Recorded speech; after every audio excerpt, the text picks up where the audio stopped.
வாழ்க வளமுடன். ததாகதர் எப்படி வந்தாரோ அப்படியே செல்பவர். மௌனமாக செயல்படும் உண்மையின் வலிமை, இது ஓஷோனுடைய சிறப்பான ஒரு சிந்தனை. கௌதம புத்தரை தான் ததாகதர் அப்படின்னு ஓஷோ சொல்கிறார். ததாகதா அப்படிங்கிற சொல்லுக்கு 2 ஆழமான அர்த்தம் இருக்குது அப்படின்னு சொல்கிறாரு.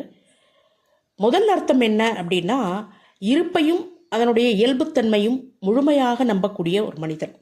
எது நடந்தாலும் நல்லதோ கெட்டதோ துன்பமோ ஆனந்தமோ அவன் கலங்க மாட்டான், எதற்குமே அசைய மாட்டான். அவன் சொல்கிறது இதுதான், இது எல்லாமே பொருள்களின் இயல்பு, இது இப்படித்தான் இருக்கும். துன்பம் வந்தால் அதற்கு கலங்க வேண்டியதில்லை, ஆனந்தம் வந்தாலும் அதற்காகவும் கலங்க வேண்டியதில்லை. ஏன்னா இவை எல்லாமே இயற்கையினுடைய நிகழ்வுகள். ஆனால் ஓஷோ சொல்கிறாரு, இந்த நேரத்தில் நீங்கள் பற்றற்ற நிலையில் இருக்கணும், அலூவ் ஸ்டேட். அதுதான் ததாகத்தினுடைய முதல் அர்த்தம் அப்படின்னு சொல்கிறார். இப்போ 2வது அர்த்தம் என்ன அப்படின்னு பார்த்தா, இதுதான் இந்த சூத்திரங்களை புரிந்து கொள்ள மிகவும் முக்கியமான அர்த்தமாக கருதப்படுது. இப்போ ததாகதர் என்பவர் யார் அப்படின்னு பார்த்தா, தென்றல் போல வந்து தென்றல் போலவே போகக்கூடிய ஒரு மனிதன். அதன் நேரடி பொருள் என்ன அப்படின்னு பார்த்தோம்னா, அப்படியே வந்தவன் அப்படியே செல்பவன். அவன் உங்கள் அழைப்புக்காக காத்திருக்கவில்லை, திடீர்னு வருகிறான்.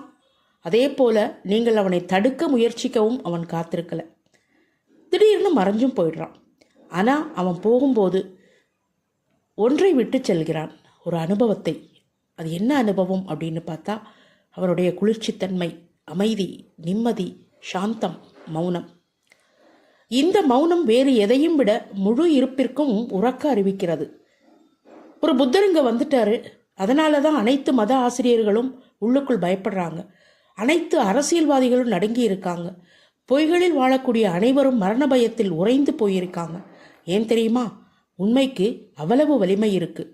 உண்மை யாரையும் காயப்படுத்தாது, ஆனால் இந்த உலகம் முழுவதும் பரவியுள்ள பொய்களின் முழு கட்டமைப்பையும் நடுங்கச் செய்துவிடும்.